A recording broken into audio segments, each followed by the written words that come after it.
Hi friends, welcome to ఒరే మచ్చా YouTube channel. Bharat south Africa మధ్య రెండో వన్డే జరగనుంది నేడు. మరి రెండో వన్డేకి భారత్ జట్టులో కీలక మార్పులు చోటు చేసుకున్నాయి. దాని గురించి పూర్తి డీటెయిల్ తెలుసుకునే ముందు మా ఛానల్ సబ్స్క్రైబ్ చేసుకోండి. పక్కన ఉన్న బెల్ ఐకాన్ కూడా క్లిక్ చేసి పెట్టుకోండి. ఫర్దర్గా మేము వీడియోలు అప్లోడ్ చేసినప్పుడు మీకు నోటిఫికేషన్ వస్తుంది. భారత్ మరియు సౌత్ ఆఫ్రికా మధ్య 3 మ్యాచ్ల వన్డే సిరీస్ జరుగుతుంది. అందులో భాగంగానే నేడు సెకండ్ వన్డే జరగనుంది. అంతకుముందు జరిగిన ఫస్ట్ వన్డేలో టీమిండియా ఘన విజయం సాధించడం జరిగింది. ఫస్ట్ వన్డేలో టీమిండియా ఇటు బ్యాటింగ్లో కానీ ఇటు బౌలింగ్లో కానీ అద్భుతంగా రాణించడం జరిగింది. విజయంతో టీమిండియా 1-0తో లీడ్లో కూడా కొనసాగుతుంది. అయితే నేడు సెకండ్ వన్డే జోహాన్స్బర్గ్ వేదికగా సెకండ్ వన్డే జరగనుంది. అయితే ఈ సెకండ్ వన్డే టీమిండియా గెలిచి సిరీస్ కవచం చేసుకోవాలని టీమిండియా భావిస్తుంది. అదేవిధంగా సౌత్ ఆఫ్రికా కూడా ఈ మొదటి మ్యాచ్లో ఓడిపోయిన ప్రతీకారం కోవాలని రెండో వన్డేలో ఎలాగైనా గెలిచి సిరీస్లో సమం చేయాలి అని సౌత్ ఆఫ్రికా కూడా చూస్తుంది. మరి రెండు జట్ల మధ్య ఓరి పోరు తప్పదట్టుగా లేదు. ఎందుకంటే అటు గెలిస్తేనే సౌత్ ఆఫ్రికా సిరీస్లో సమం చేయగలుగుతుంది, లేకపోతే సిరీస్ కోల్పోవడం జరుగుతుంది. కాబట్టి అయితే ఓరుగా జరగనుంది. మరి చూద్దాం సెకండ్ వన్డేలో మరి ఎవరు గెలుస్తారు, ఎవరు ఓడిపోతారు అనేది మరి కొద్ది గంటల్లో వేచి చూడాల్సింది. అంతకన్నా ముందు అయితే భారత్ జట్టు అయితే కీలక మార్పులు చేయనుంది. ఎందుకంటే middle order batter Shreyas Iyer జట్టు నుంచి దూరం అయ్యాడు. ఎందుకంటే టెస్ట్ సిరీస్లో భాగంగాను గత లాస్ట్ రెండు వన్డేలకు దూరంగా ఉన్నట్లుగా బీసీసీఐ ఇప్పటికే ప్రకటించడం జరిగింది. ఎందుకంటే టెస్ట్ సిరీస్ కోసం శ్రేయస్ అయ్యర్ను 2 వన్డేలకు దూరం పెడుతున్నట్లుగా ఇప్పటికే చెప్పడం జరిగింది బీసీసీఐ. మరి శ్రేయస్ అయ్యర్ స్థానంలో రింకు సింగ్ తీసుకునే అవకాశాలు ఎక్కువగానే కనిపిస్తున్నాయి. ఒకవేళ రింకు సింగ్ వచ్చినంతైతే ఫినిషర్గా అయితే ఎక్సలెంట్గా రాణించే అవకాశం గట్టిగానే అవుపిస్తుంది.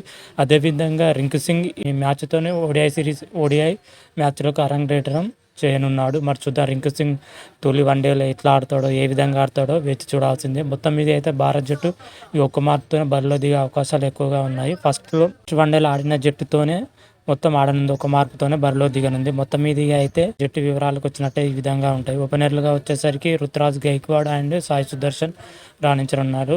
మొదటి మ్యాచ్లో రుతురాజ్ గైక్వాడ్ అంతగా రాణించలేదు, తక్కువ పరుగులకు అవుట్ అవ్వడం జరిగింది. అదేవిధంగా సాయి సుదర్శన్ హాఫ్ సెంచరీతో రాణించాడు, అద్భుతమైన ఫామ్లో ఉన్నాడు. అదేవిధంగా సాయి సుదర్శన్ అరంగేట మ్యాచ్లో అద్భుతంగా రాణించడంతోనే టీమిండియా ఫస్ట్ ఓడిఐలో గెలవడం జరిగింది.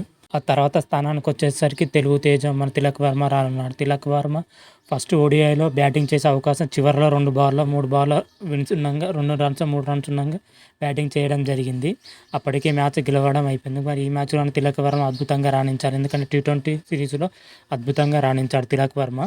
ఆ తర్వాత స్థానానికి వచ్చేసరికి మన సంజు శాంసన్ రానున్నాడు. సంజు శాంసన్ తొలి మ్యాచ్లో బ్యాటింగ్ ఆడే అవకాశం కూడా రాలేదు.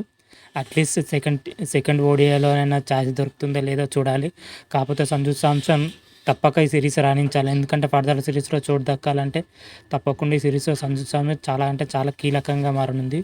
మరి చూడాలి సంజు శాంసన్ మరి ఆడడానికి వెయిట్ చేయాల్సిందే. ఆ తర్వాత స్థానానికి వచ్చేసరికి మన కెప్టెన్ కేఎల్ రాహుల్ రానున్నాడు. కెప్టెన్ కేఎల్ రాహుల్ అద్భుతమైన ఫామ్లోనే ఉన్నాడు. ఓడిఐ కప్లో అద్భుతంగా రాణించాడు. ఆ తర్వాత వచ్చిన ఫస్ట్ మ్యాచ్లో బ్యాటింగ్ చేసే అవకాశం రాలేదు. అట్లీస్ట్ సెకండ్ మ్యాచ్లోనైనా బ్యాటింగ్ చేసే అవకాశం వస్తుందో లేదని వెయిట్ చేయాల్సిందే. ఆ తర్వాత స్థానానికి వచ్చేసరికి రింకు సింగ్ బరిలో దిగనున్నాడు. రింకు సింగ్ శ్రేయస్ అయ్యర్ రీప్లేస్గా వస్తున్న ప్లేయరు. మరి రింకు సింగ్ అయితే సూపర్ ఫామ్లోనే ఉన్నాడు. ఫినిషర్గా అయితే ఎక్సలెంట్గా రాణిస్తున్నాడు. T20 సిరీస్లో అద్భుతమైన రాణించాడు. మరి ఓడిఐ సిరీస్లో ఎలా రాణిస్తాడో చూడాల్సిందే. ఆ తర్వాత స్థానానికి వచ్చేసరికి మన అక్షర్ పటేల్ రానున్నాడు. అక్షర్ పటేల్ అద్భుతమైన బౌలింగ్ చేసే సత్తా ఉన్న ప్లేయర్, అదేవిధంగా బ్యాటింగ్ చేసే సత్తా ఉన్న ప్లేయర్. ఆల్రౌండ్ కోట కింద అక్షర్ పటేల్ తీసుకున్నారు. అదేవిధంగా స్పిన్నర్ల విషయానికి వస్తే కుల్దీప్ యాదవ్ ఆడనున్నాడు. మరోసారి ఎదురైందే చావల్కైతే నిరాశ ఎదురయ్యే అవకాశం గట్టిగానే వినిపిస్తున్నాయి.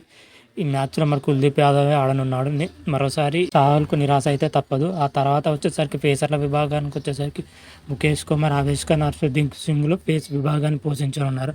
అయితే ఫస్ట్ మ్యాచ్లోనూ హర్షదీప్ సింగ్ కానీ ఆవేష్ ఖాన్ కానీ అద్భుతంగా రాణించడం జరిగింది. ముఖ్యంగా హర్షదీప్ సింగ్ అయితే ఫస్ట్ మ్యాచ్లో 5 వికెట్లు తీయడం జరిగింది.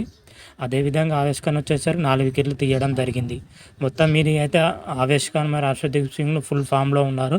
వాళ్ళకు తోడుగా ముఖేష్ కుమార్ కూడా ఉండడంతో పేస్ విభాగం చాలా బలంగా కనిపిస్తుంది.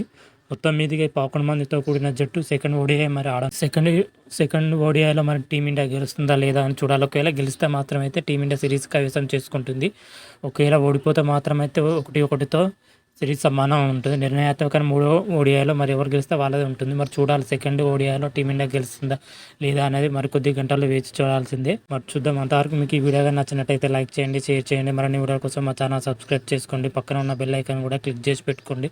ఫర్దర్గా మీ వీడియోలు అప్లోడ్ చేసినప్పుడు మీకు నోటిఫికేషన్ వస్తుంది. హర హర మహాదేవ్, శంభో శంకర్. Thank you.